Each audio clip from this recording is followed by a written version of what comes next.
Subscribe now and press the bell icon for listening various Bengali audio stories. ভিন্ন স্বাদের গল্প শুনতে এখনই সাবস্ক্রাইব করুন সানডে ক্লাসিক্যাল।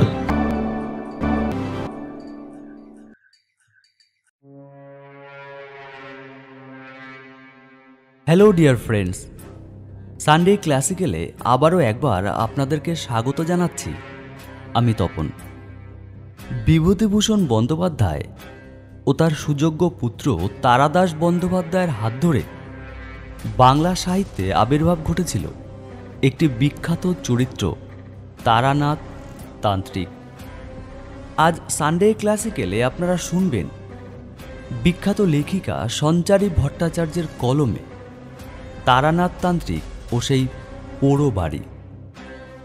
আজ গল্প পাঠে এবং গল্পের সূত্রধার আমি তপন। শুরু হচ্ছে আজকের গল্প তারানাথ তান্ত্রিক ও সেই পোড়ো বাড়ি।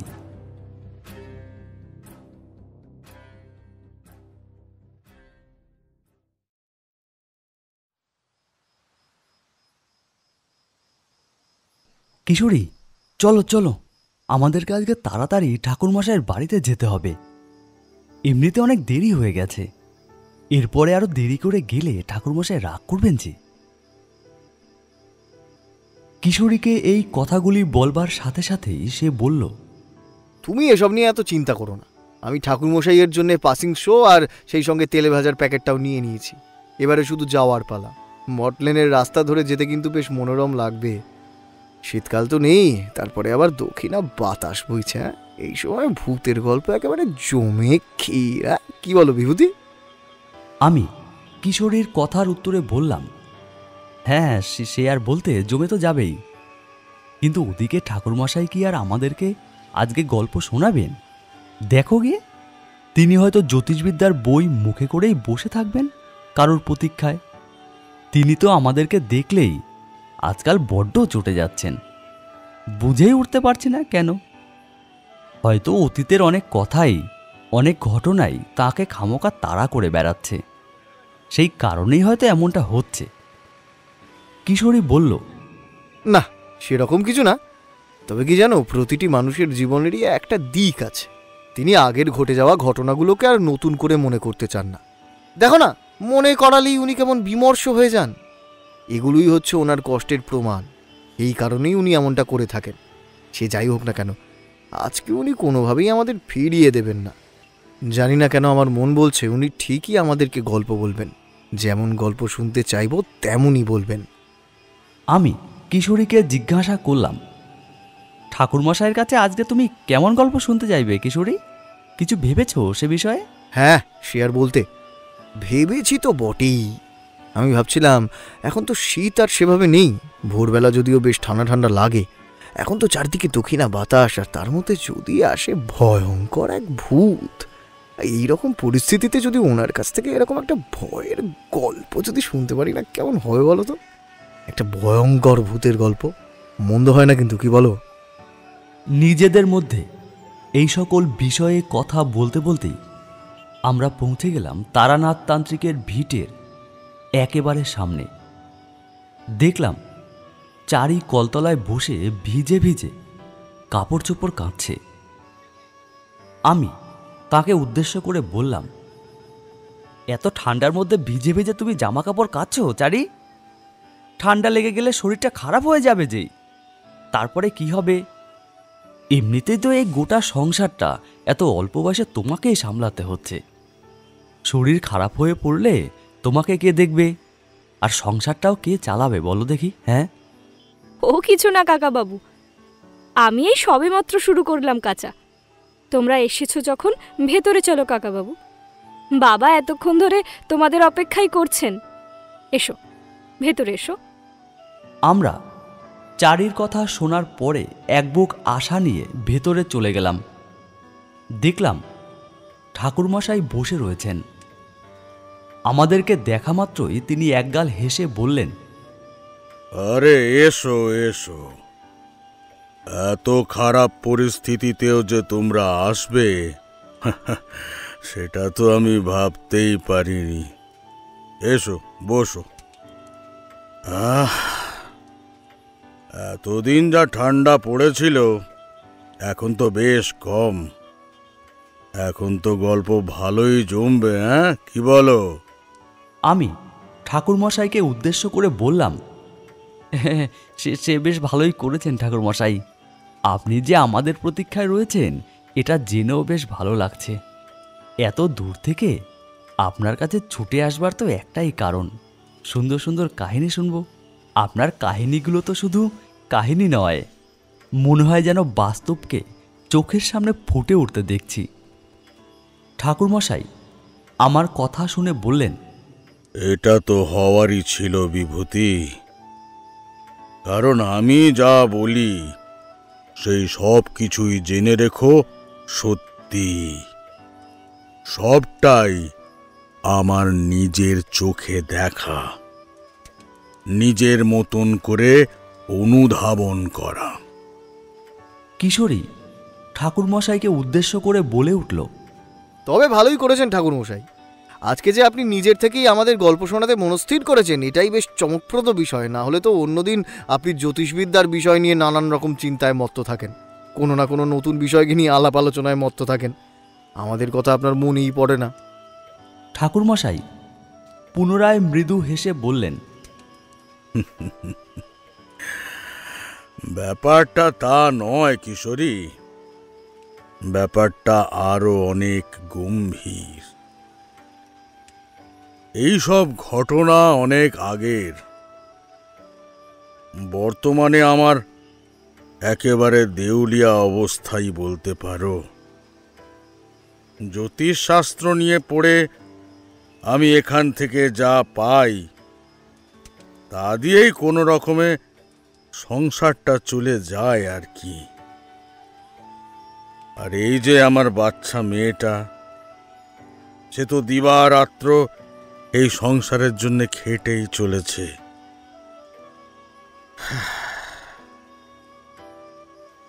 ওর মুখের দিকে তাকিয়ে যেটুকু সঞ্চয় করতে পেরেছি সেটাই জমিয়ে রেখে যাব। আমার অবর্তমানে ওকে কে দেখবে বলো?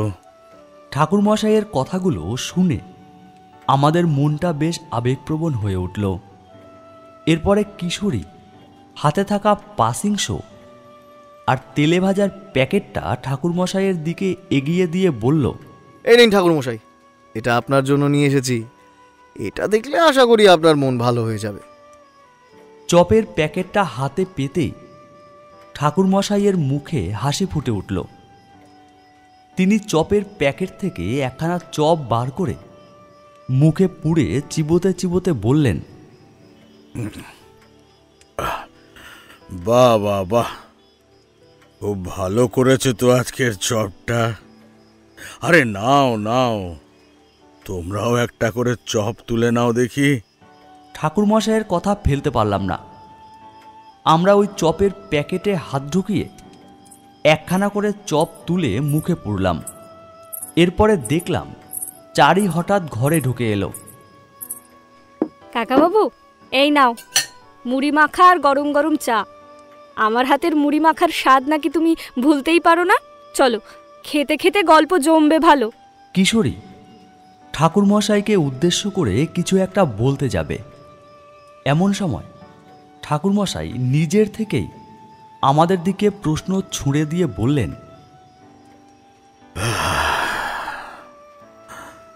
তা বলো, আজকে তোমরা কি গল্প শুনতে চাও বলো দেখি।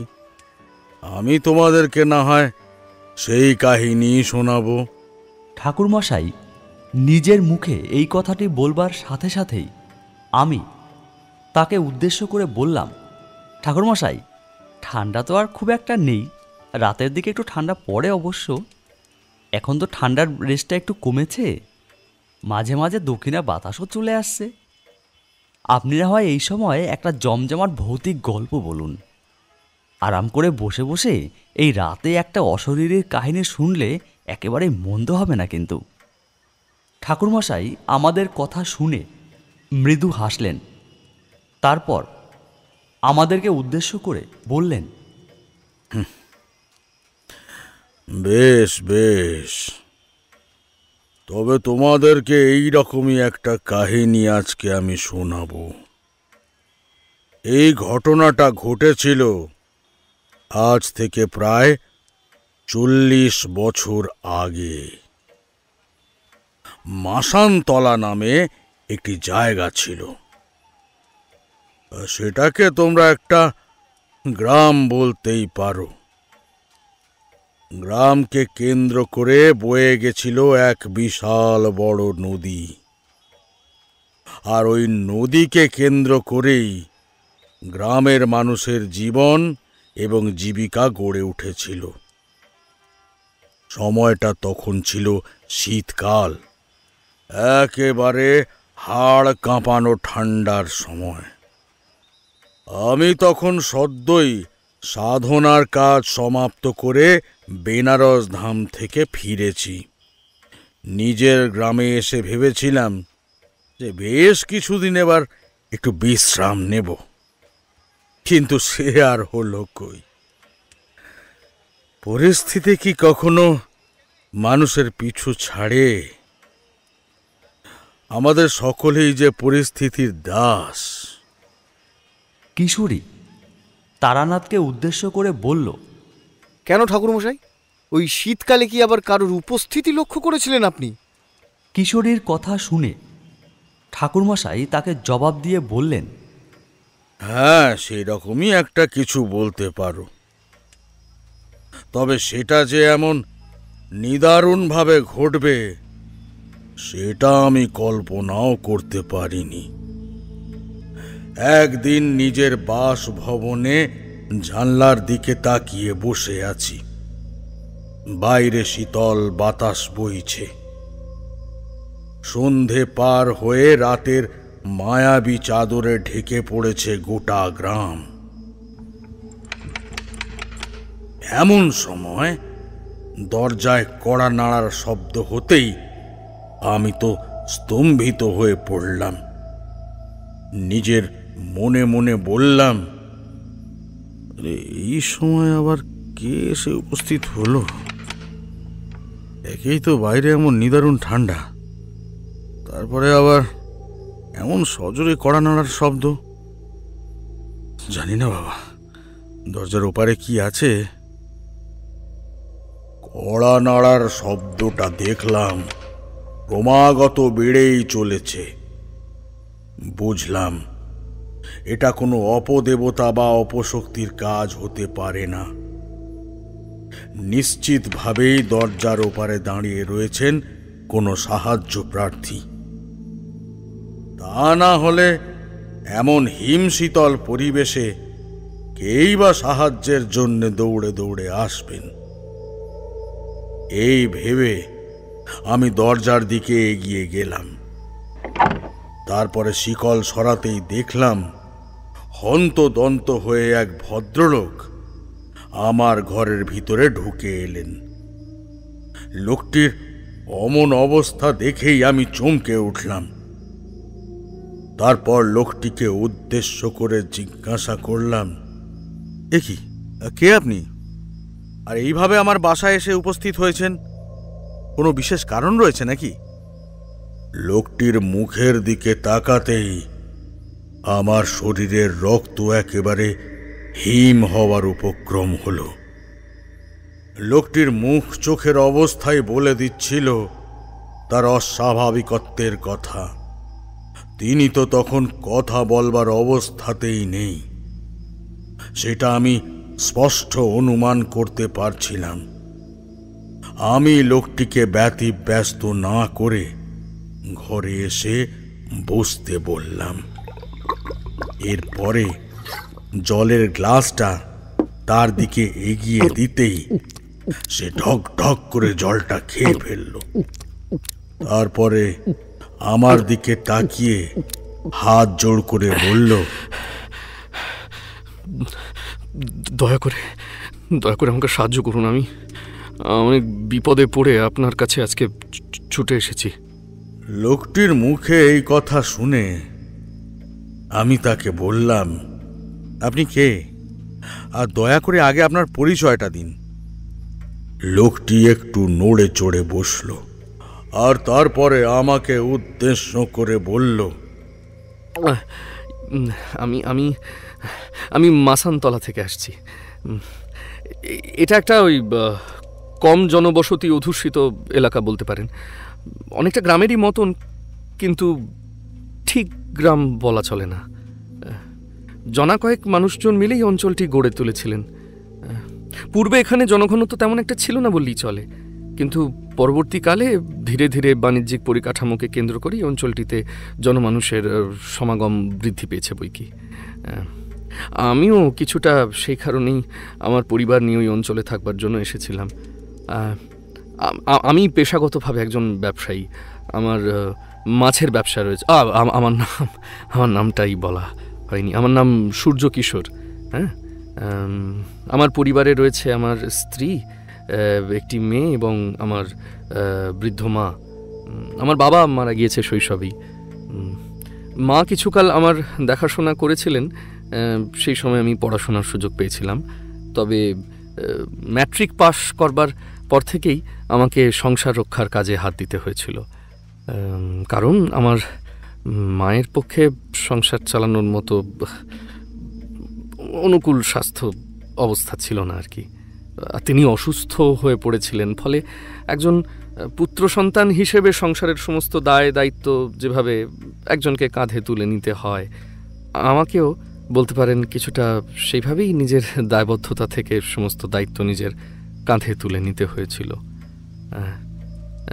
ইচ্ছেগুলো অপূর্ণই থেকে গিয়েছে, তবে পরবর্তীকালে ব্যবসার কাজে উন্নতি হওয়ার দরুন এবং নিজের অর্থনৈতিক শ্রীবৃদ্ধি হওয়ার দরুন ভাগ্যবশত এক মহিলাকে বিবাহ করতে পেরেছিলাম।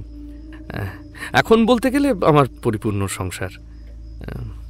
কিন্তু অতীতের ওই পড়াশোনা করে নিজেকে একজন উপযুক্ত মানুষ হিসেবে গড়ে তোলবার যে ইচ্ছেটা, ওইটা অন্ধকারই রয়ে গিয়েছে।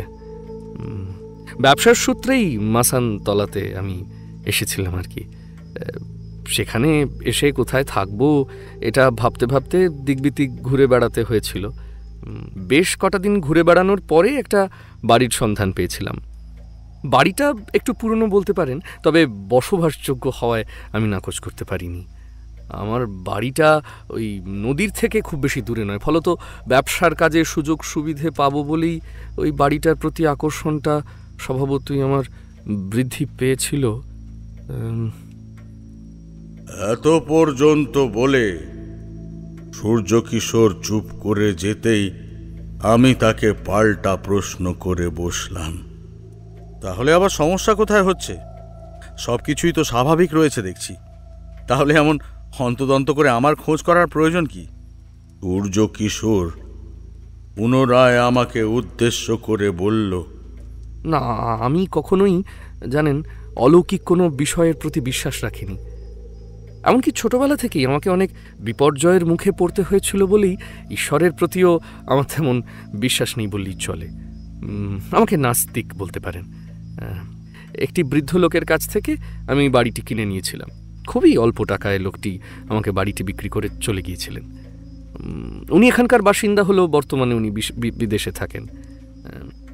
উনি নাকি অনেক দিন ধরেই কাউকে না কাউকে বাড়িটি বিক্রি করবার কথা ভাবছিলেন, কিন্তু কোনো বিক্রেতারই খোঁজ পাচ্ছিলেন না। তাছাড়া সঠিক মানুষের হাতে বাড়িটি তিনি তুলে দিয়ে যেতে চেয়েছিলেন কিনা, আর আমি সেই যোগ্য হয়ে উঠতে পেরেছি দেখে আমারও বেশ ভালো লেগেছিল। লোকটি আমাকে উদ্দেশ্য করে বললেন, এতদিন বাদে একটা ভালো পরিবারের সাথে আলাপ হয়েছে, তাই আপনাদের হাতে এই বাড়িটা তুলে দিয়ে যেতে চাই। সেটাই আমার কাছে সব থেকে যোগ্যতম কাজ হবে বলতে পারেন। তার হাতে তো এই বাড়ি তুলে দিয়ে যেতে পারি না, এটা আমাদের পৈতৃক সম্পত্তি। তবে আমি বিশেষ কারণে এখান থেকে চলে যেতে চাই। লোকটি এই পর্যন্ত বলার পরেই আমি তাকে পাল্টা প্রশ্ন করলাম, আপনি এখান থেকে হঠাৎ করেই চলেই বা যেতে চাইলেন কেন? আর আপনার পরিবার? লোকটি আমাকে বললেন, কোনো বিশেষ কারণ নেই বলতে পারেন, মন উঠে গেছে বলেই এখান থেকে চলে যেতে চাইলাম। এছাড়াও আমার স্ত্রী আর জীবিত নেই, তিনি অনেক দিন আগেই মারা গিয়েছেন। নিজের বলতে রয়েছে ওই এক ছেলে, সেও পড়াশোনার কাজে বিলেতে চলে গেছে। আর এখন সে পরবাসেই ভালো আছে। ফলে নিজের বাবার খোঁজটুকু নেওয়ার তাগিদটাও সে আর অনুভব করে না। কারণ তার মনে হতো আমার জন্যই নাকি তার মা মারা গিয়েছে। তবে আমি তাকে এভাবে বড় করতে চাইনি। চেয়েছিলাম আমি যা যা পাইনি তার সবটাই তাকে দেব। আমারও বিদেশে গিয়ে পড়বার ইচ্ছে ছিল, তাই নিজের জমানো সঞ্চয় দিয়েই আমি তাকে বিলেতে পড়তে পাঠিয়ে দিয়েছিলাম। জানতাম সে আর আমাদের দিকে ফিরেও তাকাবে না, আর ঠিক সেটাই হলো। তাই এখন আর এখানে থাকবার কোনো প্রয়োজনীয়তা অনুভব করি না। বিলেতেও আমাদের একটি বাড়ি আছে। এই ব্যবসার সুবাদেই সেটিকে গড়ে তোলা সম্ভব হয়েছিল। ভেবেছিলাম বউ বাচ্চা নিয়ে জীবনের শেষ সময়টা বিলেতেই কাটাবো, কিন্তু একেই বলে নিয়তি, একেই বলে ভাগ্যের পরিহাস। এখন দেখুন সেই সময়টা একা একা বিলেতের মাটিতে পা রাখতে হবে। তাই এই বাড়িটার কি হবে ভেবেই আপনাকে তা দিয়ে যাচ্ছি। লোকটার কথা শুনে আমি সেদিন চমকে উঠেছিলাম।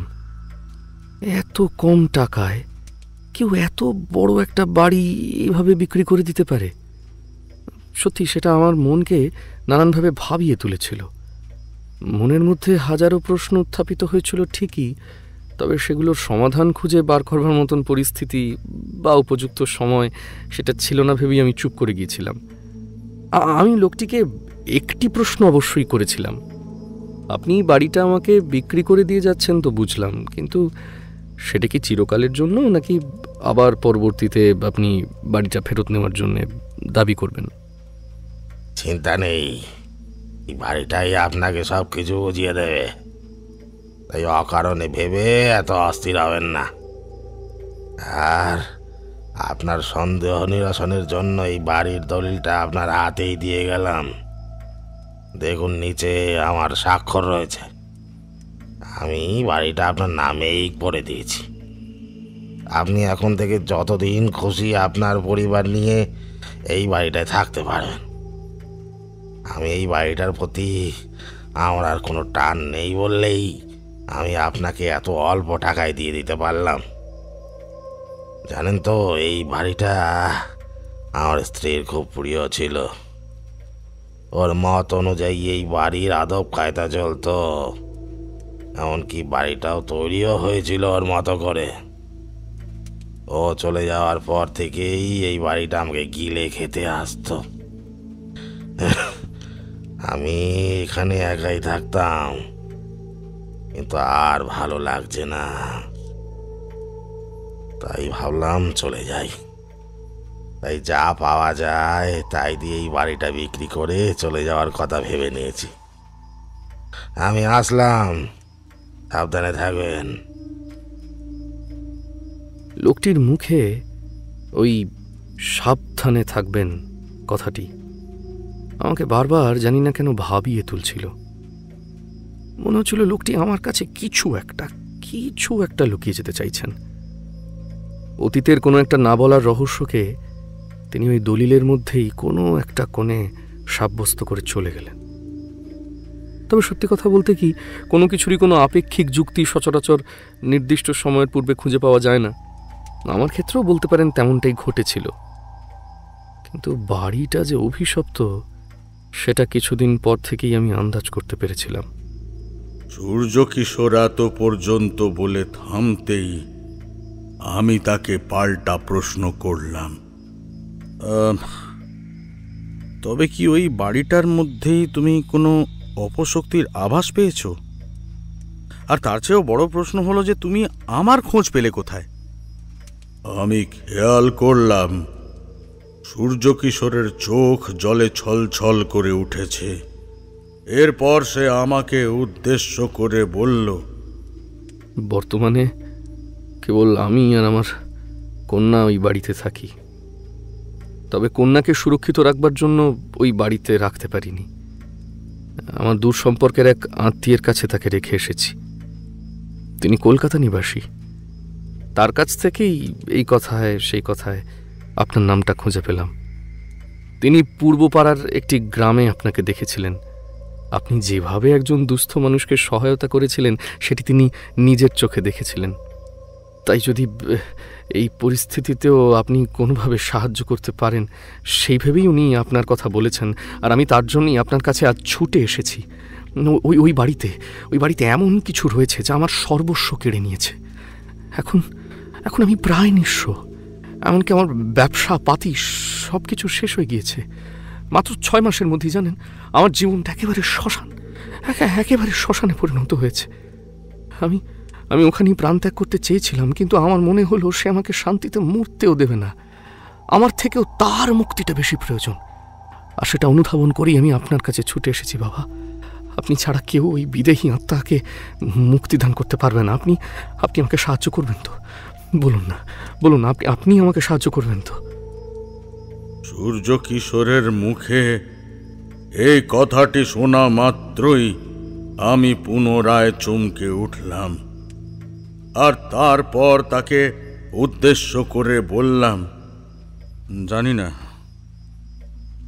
না কেন কয়েকদিন ধরেই আমার মনটা বড্ড কু ডাকছিল। মনে হচ্ছিল সত্যি সত্যি কোনো একটা বিপর্যয়ের সংবাদ আমার কানে এসে পৌঁছবে। এতদিনের অভিজ্ঞতা যে মিথ্যে হতে পারে না তার প্রমাণ আমি আরো একবার পেলাম। তবে তোমার সাথে পরবর্তীতে যেসব ঘটনাগুলো ঘটেছিল সেই বিষয়েও কিন্তু আমাকে জানতে হবে, আর তুমি না জানালে কিন্তু আমি আপেক্ষিকভাবে কোনো কিছুই আন্দাজ করতে পারবো না। দেখো, আমি একজন সামান্য সাধক মাত্র। সাধনার দ্বারা অধিকৃত শক্তির দ্বারা মানুষের যেটুকু কল্যাণ সম্ভব হয় আমি সেটাই চেষ্টা করি করবার, এইটুকুই মাত্র। তবে এর দ্বারা যদি তোমার কোনো সাহায্য হয় তাহলে আমি তার জন্য অবশ্যই সচেষ্ট থাকব, কিন্তু ঘটে যাওয়া ঘটনাগুলি আমাকে অবশ্যই জানাতে হবে তোমায়। চোখের জল মুছে সূর্য কিশোর মৃদু হেসে বলল,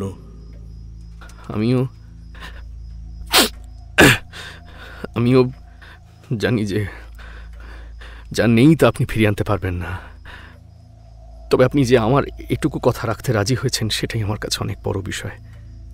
পথে যেতে যেতে আমি আপনাকে বাকি কথাগুলো বলবো, আপনি চলুন।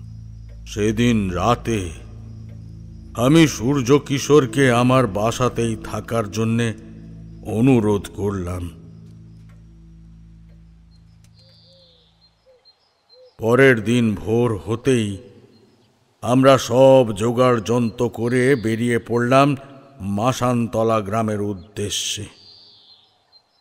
পথে যেতে যেতে সূর্য কিশোর আমাকে উদ্দেশ্য করে বলল, একদিন আমি, আমার মা, আমার স্ত্রী ও মেয়েটা আমরা খাবার টেবিলে বসে আছি, খাচ্ছি। এমন সময় শুনি রান্নাঘরের ভিতর থেকে বাসন পড়ার আওয়াজ আসছে। মনে হচ্ছে কে যেন ধাক্কা মেরে বাসনগুলোকে মেঝের ওপর ফেলছে। কিছুক্ষণ বাদে আবার দেখলাম যে সব কিছু কেমন থেমে গেল, পরিবেশটা একেবারে ওই শান্ত হয়ে গেল। আসলে আমরা যে এলাকাটায় থাকি জানেন, তার আশেপাশে জনবসতি তেমন নেই বললেই চলে। একটি বাড়ির থেকে আর একটি বাড়ির দূরত্ব বেশ মানে অনেকটাই, মেপে বলা যাবে না। আর এই দূরে দূরে থাকবার কারণেই মাঝের শান্ত পরিবেশটা, নিঃসঙ্গতাটা যেন আরও বেশি করে গিলে খেতে আসে আমাদের। ওই আওয়াজটা সেদিন সকলেই টের পেয়েছিলাম আমরা। তো এরপরে আমরা খাওয়া দাওয়া শেষ করে উঠে পড়লাম, যে যার ঘরে শুতে চলে গেল। আমার মনটা ভালো লাগছিল না, তো আমি ভাবলাম বাইরের ঘরটায় বসে একটু বই পড়ি। বই পড়তে পড়তে কখন যে চোখটা লেগে গিয়েছিল আমার কোনো হুঁশ নেই।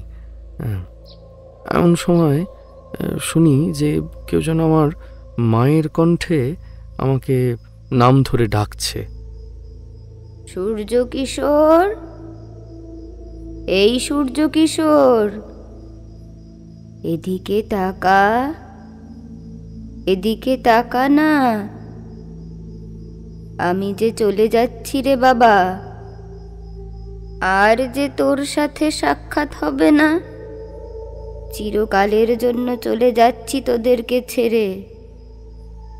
আমার নাতনিটাকে দেখিস খোকা, ওকে বকাবকি করিস না, ওকে ভালো রাখিস।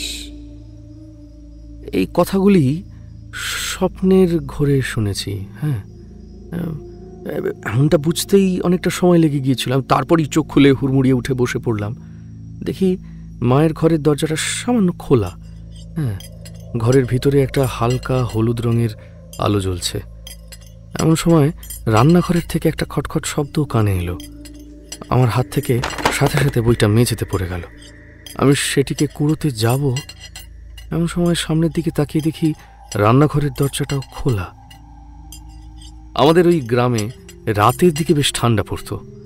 ফাঁকা জায়গা হওয়ার কারণে ঠান্ডার প্রকোপটা অন্যান্য জায়গার তুলনায় একটু বেশি ধরা দিত। আমি ভয়ে কাঁপতে কাঁপতে উঠে দাঁড়ালাম। এরপরে রান্নাঘরের দিকে এগিয়ে গেলাম। মৃদু স্বরে সেদিকে তাকিয়ে বলতে শুরু করলাম, কে কে কে আছে ওখানে? কি কি হলো? কোনো সাড়া দিচ্ছেন না যে? কে কে আছে ওখানে? দেখলাম কোনো সাড়া শব্দ নেই। এরপরে রান্নাঘরের দরজাটা সামান্য ফাঁক করতেই দেখলাম এক মহিলা রান্নাঘরে জানলার দিকে পিছন করে দাঁড়িয়ে রয়েছেন। তার হাতে রয়েছে একটা ধারালো ছুরি। তিনি সেটির সাহায্যে সবজি কাটছেন। আমি এতবার জিজ্ঞাসা করার পরেও তার মুখ থেকে একটিও কথা সরল না। তিনি ওইভাবেই খট খট খট খট শব্দ করে সবজি কেটে চললেন। এরপরে আমি যখন আবারও একটু জোর গলায় তাকে জিজ্ঞেস করলাম যে, এ কি, কে আপনি? এখানে দাঁড়িয়ে দাঁড়িয়ে কি করছেন? এতবার করে জিজ্ঞাসা করছি, আমার কথা কি আপনার কানে যাচ্ছে না? আজব মানুষ তো আপনি। কি হলো? আপনাকে জিজ্ঞেস করছি তো। বলার সাথে সাথেই যার নজরে পড়েছিল সেই দৃশ্যের কথাটি ভাবলে আজও আমার শির দাঁড়াবে, হিমেল রক্তের স্রোত বয়ে যায়।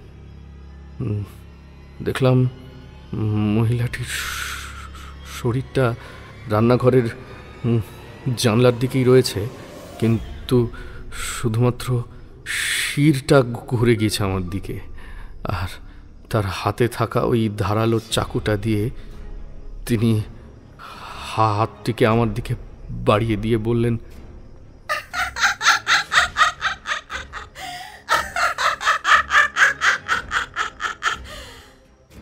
এই বাড়ি আমার, আমি এখানে কাউকে থাকতে দেব না। আমাকে অপঘাতে শেষ হতে হয়েছিল। এখানে কারুর থাকা একেবারে নিষিদ্ধ। কোন সাহসে তোরা এখানে পা রেখেছিস? এখানে যারাই এসেছে তাদেরকে সমূলে শেষ হতে হয়েছে।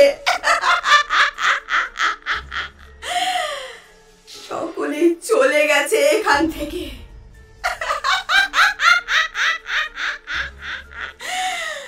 আর বাকিদেরকে, যাদেরকে এতবার বলার পরেও আমি এই বাড়ির বাইরে বার করতে পারিনি, তাদেরকে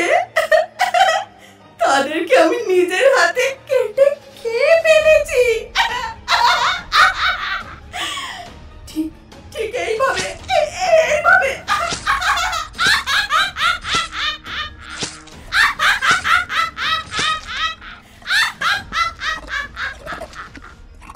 এই কথাগুলো বলতে বলতে দেখলাম আরও এক নৃশংস দৃশ্য। সেই মহিলা তার হাতে থাকা ওই ধারালো অস্ত্রটির সাহায্যে একটা একটা করে নিজের হাতের আঙুলগুলিকে কাটতে শুরু করলেন। আর এরপরই দেখলাম সেই কাটা আঙুলগুলিকে নিজের মুখের মধ্যে পুড়ে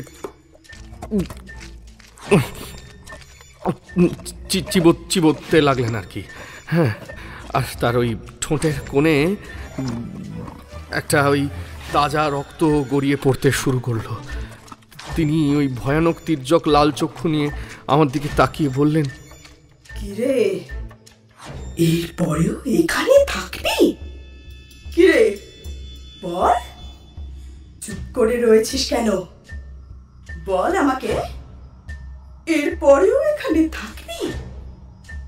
তোদেরকে শেষ করে ফেলবো আমি। ওই বুড়িটাকে সাবধান করে দিস, লুকিয়ে লুকিয়ে ঈশ্বরের মন্ত্র পাঠ করে। ওর একদিন কি আমার একদিন, একদিন ঘাড় মোটকে ওই নদীর পাড়ে নিয়ে গিয়ে পুঁতে দেবো বলে দিলাম। অবশ্য অবশ্য অত কষ্ট করার কি আছে? ওকে তো আমি এই হাতের গলা টিপে মেরে ফেলতে পারি। কিরে কিরে, দেখবি? দেখবি আমি পারি কিনা?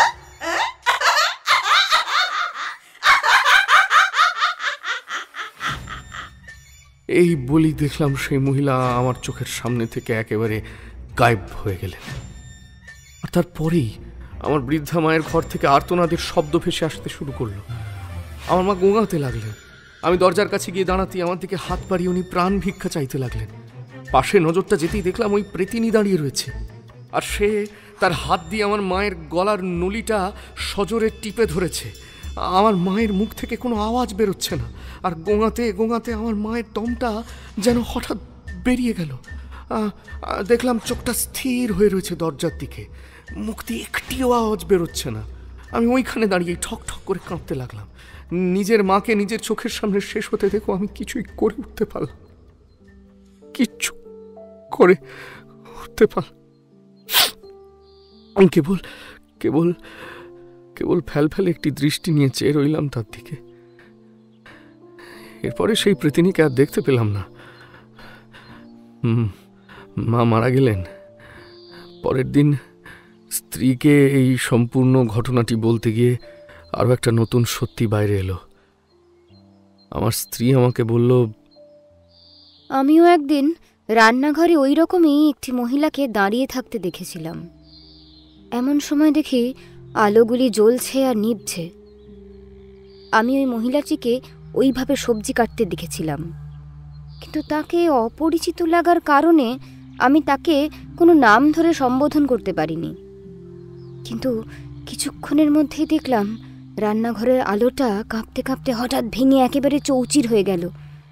চূর্ণ বিচূর্ণ হয়ে সেটির সাথে লেগে থাকা কাঁচগুলি এদিক ওদিক ছড়িয়ে গেল। ঘরের বাদবাকি আলোগুলো কাঁপতে কাঁপতে আবার স্বাভাবিক হয়ে গেল। আমি দৌড়ে বাইরে বেরিয়ে এলাম, হাঁপাতে থাকলাম। এমন সময় কারুর পায়ের নুপুরের শব্দ কানে এলো। মনে হলো ঘরের মধ্যে দিয়ে কেউ যেন হেঁটে যাচ্ছে। আমি চিৎকার করে উঠলাম, বাঁচাও বাঁচাও! কিন্তু কিছুক্ষণ পরে সব শান্ত। তাড়াতাড়ি করে মেয়ের ঘরে গিয়ে দেখি সে ঘুমাচ্ছে। মায়ের ঘরে গিয়ে দেখি সবই স্বাভাবিক, সবকিছুই ঠিকঠাক আছে। সামান্য স্বস্তি ফিরে পেতেই আবারও চোখ গেল রান্নাঘরের দিকে। দেখলাম রক্ত মাখা মুখের ওই মহিলাটি হাতে ছুরি নিয়ে বিকট দৃষ্টিতে আমার দিকে তাকিয়ে হাসছে। দেয়ালের সাথে আমার পিঠ থেকে গেল। এরপরে আবার সব গায়েব।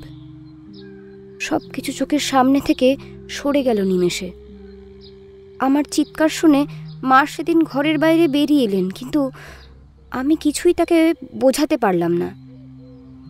এই বিষয়টির কথা আমি তোমাকে জানাতে বারণ করেছিলাম, তাই কেউ জানায়নি। নাহলে তুমি যদি এই বাড়িটা বিক্রি করে অন্য কোথাও চলে যাও, তখন তো তোমার ব্যবসার ক্ষেত্রে অনেক বড় ক্ষতি হবে। এই ভেবেই আমি চুপ ছিলাম। আমি আমার স্ত্রীকে বললাম, সর্বনাশ, তুমি এত কিছু ঘটে যাওয়ার পরেও কেন সেদিন আমাকে বলনি? আজকে এই কারণেই আমি আমার চোখের সামনে আমার মাকে হারিয়ে ফেললাম। এই ঘটনার আগা মাথা কোনো কিছু আমি ধারণা করতে পারলাম না। সব যে শেষ হয়ে গেল। কে কে এই প্রেতিনী? কার বিদেহী আত্মা আমাদেরকে শেষ করতে চাইছে? কি তার উদ্দেশ্য? এইসব কথার উত্তর আমার স্ত্রীর কাছে ছিল না। একদিন কাজের উদ্দেশ্যে, জানেন, কলকাতায় গিয়েছিলাম। ফিরতে ফিরতে অনেকটাই রাত হয়ে গিয়েছিল। যখন ফিরে এলাম তখন দেখলাম বাড়িটা কেমন যেন স্তব্ধ। বিষয়টা দেখে আমার এতটুকু স্বাভাবিক বলে মনে হলো না।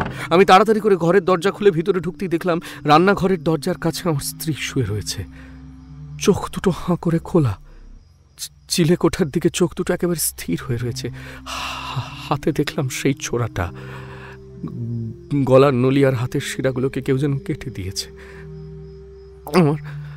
আমার সেদিন দেওয়ালে পিঠ থেকে গিয়েছিল, শরীর যেন আর চলতে চাইছিল না।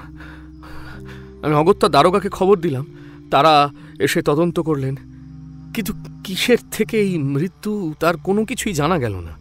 কেন, কিভাবে আমার স্ত্রীকে মৃত্যুবরণ করতে হয়েছিল, এই সবের কোনো কারণই পরিষ্কারভাবে আমরা জানতে পারলাম না। আর এরপর আমি সম্পূর্ণ একা হয়ে গেলাম। যে লোকটির থেকে বাড়িটি ক্রয় করেছিলাম তার সাথে অনেকভাবে যোগাযোগের চেষ্টা করেও পারলাম না। তিনি যেন সব রকমভাবে আমাদের সাথে যোগাযোগের সব মাধ্যমকেই বিচ্ছিন্ন করে দিয়েছিলেন। অগত্যা নিজের মেয়েটিকে সাবধানে রাখতে শেষে কলকাতায় এক আত্মীয়ের বাড়িতে গিয়ে উঠতে বাধ্য হয়েছিলাম। এরপরেও যে সেই উৎপাত কমেছে এমনটা একেবারেই ভাববেন না, সেটি একইভাবে বিদ্যমান। তবে আমার গলায় এই এই এই কবচটি রয়েছে। কলকাতারই এক সিদ্ধ পুরুষের কাছ থেকে দীক্ষা গ্রহণ করেছিলাম ওই আত্মীয়ার কথায়। দীক্ষা না থাকলে নাকি এমন ভূত প্রেতের দেখা মেলে, এই কারণেই দীক্ষা গ্রহণ করেছিলাম। এরপরেও বহুবার ওই বাড়িতে কিংবা নদীর পাড়ে একা বসে থাকাকালীন তার উপস্থিতি টের পেয়েছি। চিৎকার করে করে তার কাছে নিজের মৃত্যু ভিক্ষাও করেছি, কিন্তু পাইনি। শেষে যখন পরশুদিন কলকাতায় সেই আত্মীয়ের বাড়িতে গেলাম তখন তার কাছে আপনার বিষয়ে জানতে পারলাম, আর তারপরেই আপনার কাছে ছুটে এলাম। আমার জন্যে চিন্তা করে নয়, আমার আর কে আছে। তাই আমি এখন আর কোনোভাবেই প্রাণের মায়া করি না। আমি এখানে এসেছি আপনার কাছে সাহায্য চাইতে যে ওই বিদেহী আত্মাকে উদ্ধার করুন। ওই কাজ আপনি ব্যতীত আর কেউই করতে পারবে না। না হলে যে এইভাবেই একের পর এক সাধারণ ও নিরীহ মানুষদের প্রাণ যেতেই থাকবে। আমরা এখানে থেকেও কেউ কিছুই করতে পারবো না। অপশক্তির সাথে সাধারণ মানুষ কোনোদিন লড়াই করতে পারেনি, আর পারবেও না। আমি সূর্য কিশোরের কাছ থেকে সবটাই শুনলাম। সবটা জানবার পর আমারও শির দাঁড়াবে হিমেল রক্তের স্রোত বয়ে গিয়েছিল। তবে হ্যাঁ, আমি কিন্তু পিছিয়ে যাইনি। ভয় পেয়ে পিছিয়ে গেলে কোনোদিন কোনো সমস্যার সমাধান হতে পারে না, এই বিষয়ে আমি একেবারেই নিশ্চিত ছিলাম। আমি সূর্য কিশোরকে উদ্দেশ্য করে বললাম, এটি কোনো সাধারণ আত্মা নয়, যথেষ্ট শক্তিশালী একটা আত্মা। আর এর সাথে লড়াই করার চেয়েও বেশি জরুরি এ কি চায় সেটা জানা। সেটি জানতে না পারলে এত সহজে এর হাত থেকে আমি কেন, আমার থেকেও সিদ্ধহস্ত তান্ত্রিকও যদি আসেন তিনিও কিছু করতে পারবেন না। তাই আগে গোটা বিষয়টা জানতে হবে, তবেই কিছু করা সম্ভব। আমরা যখন গ্রামের উপকণ্ঠে গিয়ে উপস্থিত হলাম দেখলাম নদীতে চড় পড়েছে। একদিকে জল আছে আর একদিকে শুকিয়ে গিয়েছে। শীতকালে এমনটা হওয়াটাই স্বাভাবিক। নদী পথে আস্তে আস্তেই বাতাসের মধ্যে থেকে এক রহস্যময় গন্ধ আমার নাকে ভেসে আসছিল, কিন্তু সেই বিষয়ে আমি সূর্য কিশোরকে কিছুই বলিনি। ওই জায়গাটা যে এক প্রকার অভিশপ্ত, আর কোনো অপশক্তি যে ইতিপূর্বেই আমার উপস্থিতি টের পেয়ে গিয়েছে, এই বিষয়টিও আমার কাছে চরমভাবে পরিষ্কার হয়ে গিয়েছিল। আমি বললাম, তখন আর প্রতীক্ষা করাটা একেবারেই যথার্থ কাজ হবে বলে তো আমার মনে হয় না। আমাদেরকে একেবারে সোজা পথে ওই সরাসরি তোমার বাস্তু ভিটের দিকেই এগিয়ে যেতে হবে। এই ভিটে মাটি অভিশপ্ত, সেই বিষয়ে আগে জানতে হবে। আমি সেই দিকে এগিয়ে গেলাম। এরপরে গুটি গুটি পায়ে যেই না সেদিকে এগোতে গেছি, এমন সময় একটা দমকা হাওয়ার রেশ আমার ডান কানের পাশ ঘেঁষে উল্টো দিকে বেঁকে গেল। বিষয়টা নজরে পড়তেই আমি ঘাবড়ে গেলাম। মনে হলো এক লহমায় কেউ যেন আমার শ্বাস রোধ করে আমাকে মেরে ফেলতে চাইছে। কিন্তু কে, সেটির অনুমান লাগাতে পারলাম না আমি। আবার একটু পথ চলেছি, এমনই সময় পুনরায় আরও একটিবার মনে হলো কেউ যেন কানের কাছে ফিস ফিসিয়ে কিছু একটা বলে গেল।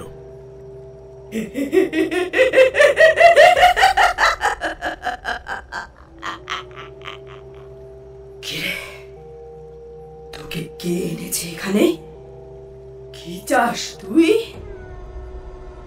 এই এই তোকে বলছি, এই এই তান্ত্রিক! এই কথাগুলো বলেই কেউ যেন আমাকে ধাক্কা মেরে ফেলে দিতে চাইল। তবে আমার সাথে ছিল মা কালীর রক্ষা কবচ, তাই সেই যাত্রায় কোনো মতে রক্ষা পেলাম আমি। বাড়ির একেবারে সামনে গিয়ে দেখলাম ওই বিশ্রী গন্ধটা আরো অধিক মাত্রায় বাতাসের তালে তালে আমার দিকে ধেয়ে আসছে। আমি বিষয়টা আন্দাজ করতেই আমার ঝোলার মধ্যে থাকা বেশ কিছুটা বিভূতি নিয়ে সেদিকে ছুঁড়ে দিলাম। দেখলাম একটা কালো ধোঁয়া বাড়িটার ভিতের দিক থেকে খাবি খেতে খেতে ধেয়ে আসছে আমার দিকে, আর এর পরেই সেটা আকার নিল এক বিকট পিশাচিনীর। সেটির এলো চুল বাতাসের তালে তালে উড়তে শুরু করলো। সে বলল, এখানে কেন এসেছিস? আমাকে শান্তিতে থাকতে দিবি না তোরা? হ্যাঁ, তোদেরকে তোদেরকে একে একে শেষ করে ফেলবো। এই এই ছেলেটা একা ছিল, ও সহ্য হচ্ছিল না। আসলে আসলে প্রাণের মায়া কেটে গেছে। হ্যাঁ, ঠিক আছে, এবার আমি ওকে নিজের হাতে শেষ করে ফেলবো। এই আবার তোকে ধরে নিয়ে এসেছে। তান্ত্রিক, তুই কি ভেবেছিস? তুই পারবি? তুই কোনো মতেই আমাকে শেষ করতে পারবি না।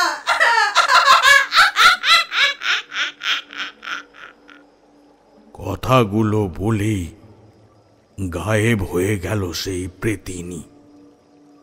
পরিবেশটা যেন একেবারে শ্মশানের মতন শান্ত হয়ে গেল। এক নিমেষে সবকিছু কোথায় যেন তলিয়ে গেল। কোনো কোলাহল নেই, কেউ নেই। এমন সময়ে গাছের কোটর থেকে ডেকে উঠল একটি পেঁচা। পেঁচার ডাক সব সময়ই অশুভ। আমি সূর্য কিশোরকে উদ্দেশ্য করে বললাম, এই বাড়িতে কোনো একটা কালো অভিশাপ রয়েছে। বহুকাল আগে থেকেই এই কালো অতীতকে এই বাড়িতেই পুঁতে রাখা হয়েছে, আর সেই জায়গা থেকেই শুরু হয়েছে বিপত্তি।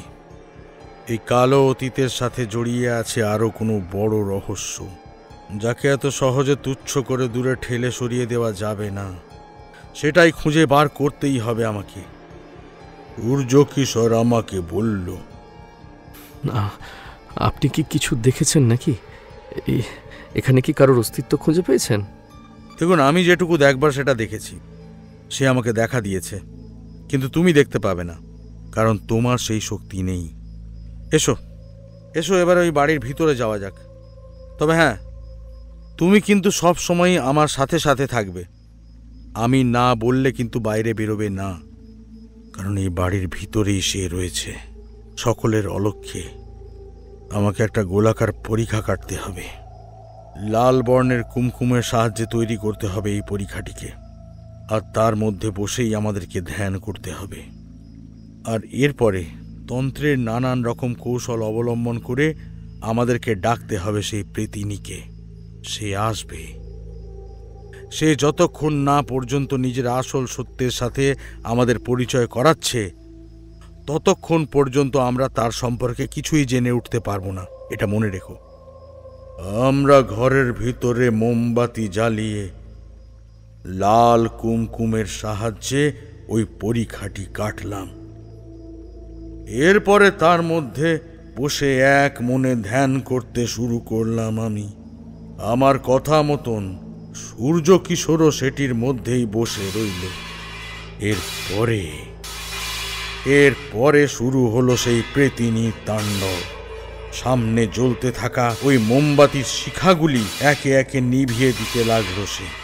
আর সেই সাথে জানলা দিয়ে হু হু করে ঠান্ডা বাতাস প্রবেশ করতে শুরু করলো।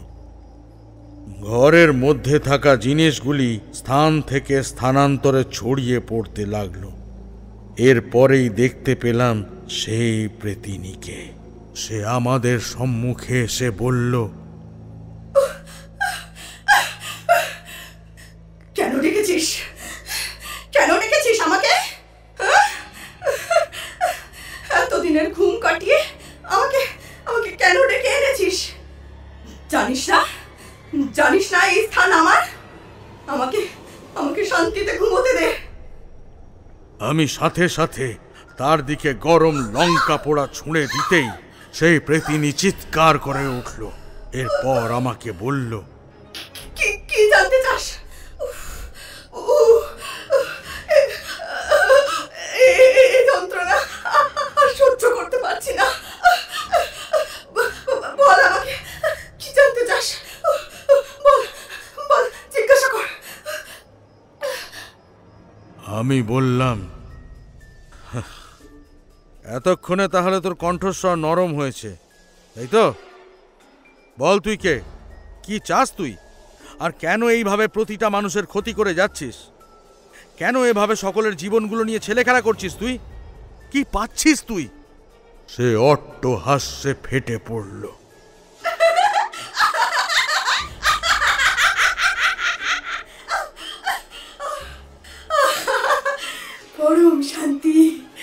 পরম শান্তি অনুভব করছি। খুব শান্তি পাচ্ছি আমি। এটাই তো চেয়েছিলাম আমি। এভাবেই সকলকে শেষ করব। এটাই তো আমার ইচ্ছে। আমি আবারও বলে উঠলাম, কিন্তু কেন? সেই প্রেতিনী গর্জে উঠে বলল, এই বাড়ি তো আমার নামেই ছিল। আমার স্বামী আমার কথা মতো এই বাড়িটি নির্মাণ করেছিল।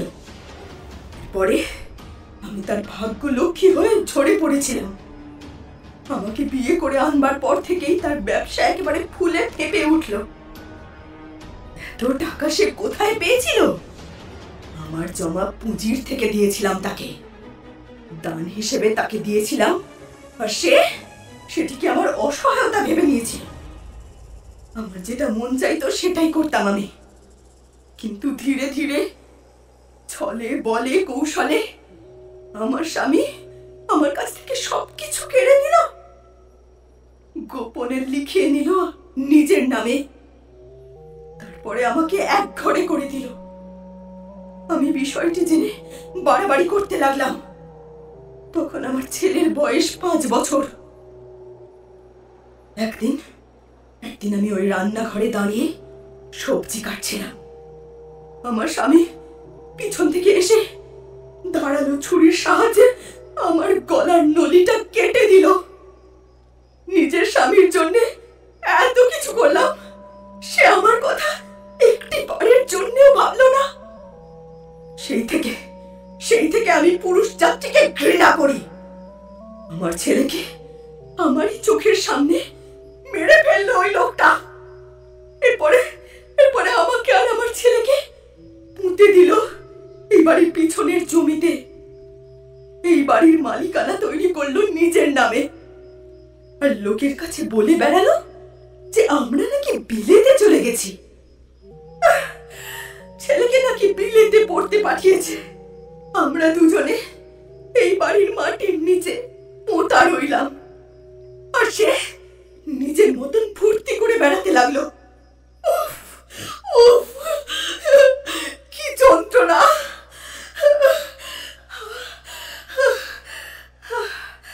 আজ আজ আর কোনো কষ্ট নেই। ওই লোকটাকে আমি মারতে পারিনি। ও ঠিক নিজের পিঠ বাঁচিয়ে এই বাড়িটা বিক্রি করে বিদেশে চলে গেছে। আমারই পয়সায় খেয়ে পড়ে বেঁচে আছে, মাথা উঁচু করে ঘুরছে। একটা খুনি হয়েও যে সে কিভাবে মুক্তি পেল, এটা ভাবতেই আমার ঘৃণা বোধ হয়। প্রতিশোধের আগুনে চলতে লাগলাম আমি। এরপর থেকে যারা এই বাড়িতে পা রেখেছে আমি তাদেরকে শেষ করে ফেলেছি। হ্যাঁ হ্যাঁ, শেষ করে ফেলেছি। এভাবেই শেষ হতে থাকবে সকলে। না না, ছাড়বো না। আমি আমি কাউকে ছাড়বো না, কাউকে না, কাউকে না। এই কথাগুলো বলতে বলতে গজরাতে লাগলো ওই প্রেতিনী। আমি তাকে দেখে চমকে উঠলাম। তাকে বললাম, তুই যা যা করেছিস সকলের অলক্ষ্যে। তোর যা নিয়তিতে ছিল সেটাই তোকে ভোগ করতে হয়েছে, কিন্তু এক্ষেত্রে এই নিরীহ মানুষগুলোর কি দোষ? তারা তো তোকে কোনোভাবে বিরক্ত করেনি, এমনকি তারা তোর মৃত্যুর কারণও নয়। শোন, দেখ, এইভাবে তুই কোনো দিনও মুক্তি পাবি না। একের পর এক নিরীহ মানুষকে শেষ করতে করতে তুই তোর পাপের বোঝাটা আরও অনেক গুণ বাড়িয়ে ফেলেছিস। এরপরে তো তোর নরকবাস হবে। সাথে সাথে ওই প্রেতিনী বলে উঠল, বলে হবে?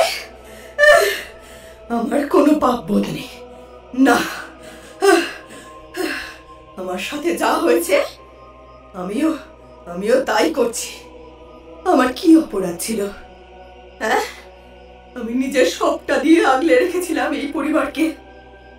নিজেকে নিঃস্ব করে সবার জন্য করেছিলাম, উজাড় করে দিয়েছিলাম। কিন্তু বিনিময় আমি কি পেয়েছি? বিনিময় কেবল লাঞ্ছনা ছাড়া আর কিছুই মেলেনি। তাই আজকে সেই সকল মানুষগুলির সুখে থাকাকেও আমি কেড়ে নেব, যারা যারা আমার মতন মানুষগুলিকে সর্বশান্ত করার পরেও দম নেয় না, আর তারপরে নৃশংসভাবে মেরে আমাদেরকে পুঁতে দেয় আমাদেরই হাতে তৈরি করা রাজপথের গর্ভে। এদের বাঁচার কোনো অধিকার নেই। না, এদের সবাইকে আমি মারবো। আর এবার আমি তোকেও মারবো। হ্যাঁ,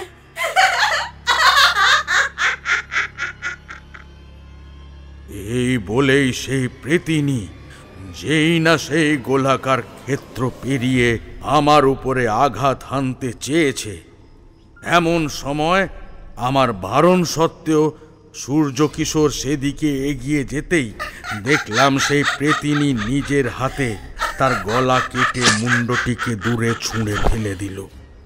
রক্তাক্ত দেহটি ছটফট করতে করতে শেষ হয়ে গেল আমারই চোখের সামনে।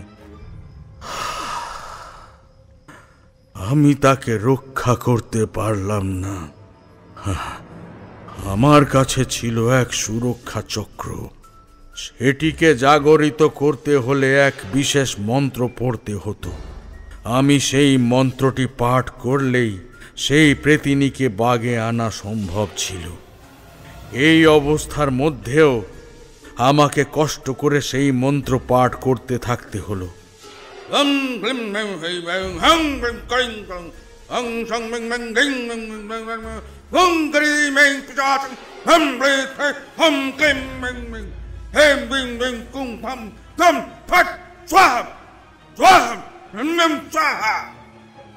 এক নাগাড়ে এই মন্ত্রের জপ করবার পরে একটি লাল আভা নির্গত হলো কুমকুমের অন্তর্দেশ থেকে। সেটি দ্রুত গতিতে এগিয়ে গেল সেই প্রেতিনীর দেহের দিকে। তারপর তার দেহটিকে ছিন্ন ভিন্ন করে এক ভস্মের আকারে বাতাসে মিশিয়ে দিল তার অস্তিত্বকে। তারপর সবটা শান্ত হয়ে গেল। ওই দুর্যোগের হাত থেকে রক্ষা পেল সবটাই, কিন্তু চোখের সামনে পড়ে রইল সূর্য কিশোরের নিথর দেহটা। আমি এত চেষ্টার পরেও আর কিছুই করতে পারলাম না। এরপরে সূর্য কিশোরের দেহটির সৎকার করলাম। বাড়ির পিছনের জমি খুঁড়ে বার করলাম সেই কঙ্কাল দুটিকে। ওদের অবশিষ্টাংশ ছিল না বললেও চলে। এইভাবেই একজনের পাপের শাস্তি এতগুলো নিরীহ মানুষকে ভোগ করতে হয়েছিল। এইভাবেই পাপ ফিরে আসে প্রায়শ্চিত্ত চাইতে, সে এ জন্মেই করা পাপ হোক কিংবা পূর্বজন্মের।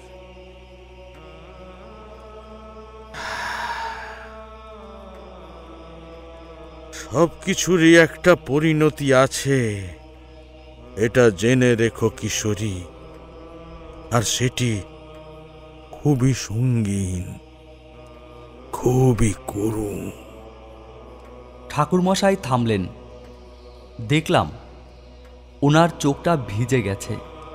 আমরা এরপরে আর ওনাকে কিছু বলে বিব্রত করলাম না। চারিও চুপ করে গিয়েছিল।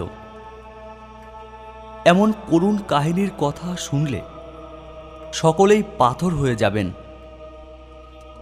আমিও কিশোরী কাউকে আর বিব্রত না করেই সেদিন বাড়ির বাইরে এসে দাঁড়ালাম।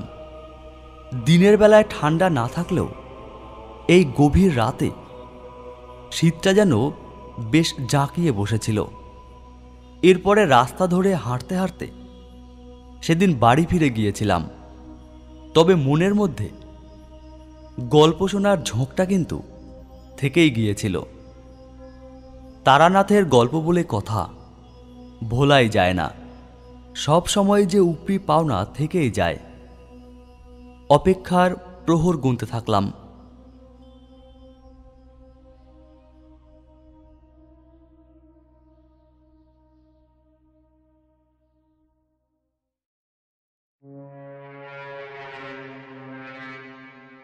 সানডে ক্লাসিক্যালে এতক্ষণ আপনারা শুনছিলেন সঞ্চারী ভট্টাচার্যের লেখা গল্প তারানাথ তান্ত্রিক ও সেই পোড়ো বাড়ি। বিভিন্ন চরিত্রে অভিনয় করেছেন সার্থক, নর্মদা, মঞ্জুরি, রবিন, অরুণিতা, রিতম ও আমি তপন। গল্পটির পোস্টার ডিজাইন করেছে চিত্রায়ন এবং সাউন্ড ডিজাইনে 62 FPS স্টুডিও।